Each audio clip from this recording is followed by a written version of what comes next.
মাত্র ৩টা পদ্ধতিতে আপনাকে জানিয়ে দিচ্ছি কিভাবে আপনি বাসায় বসে পুরো বিশ্বকে ফিল করতে পারবেন। আমরা ভুল ভাবি যে ট্রাভেল মানেই প্লেনে চড়া, কিন্তু আসলে ট্রাভেল শুরু হয় কল্পনাতে।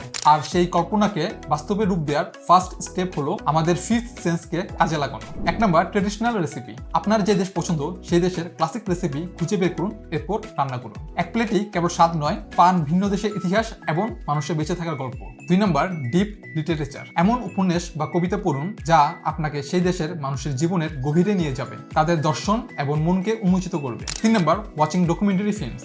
সেই দেশের পরিচালকদের তৈরি ডকুমেন্টারি দেখুন, তাদের নিজস্ব চোখ দিয়ে দেখুন পুরো বিশ্বকে। এতে আপনার ভুল ধারণা ভেঙে যাবে। আসলে এই যে ঘরে বসে বিশ্বকে দেখা, এটা এক ধরনের মানসিক মুক্তি। যখন আপনি কোনো সংস্কৃতিকে মন দিয়ে বোঝার চেষ্টা করেন, আপনার সোল তখন সেই জায়গাতেই পৌঁছে যায়। এটাই হলো সবচেয়ে কম খরচে সবচেয়ে ইম্প্যাক্টফুল বিশ্ব ট্রাভেল। আজকে আপনি ঘরে বসে কোন দেশের সংস্কৃতি নিয়ে জানতে চান, কমেন্ট করে জানাবেন।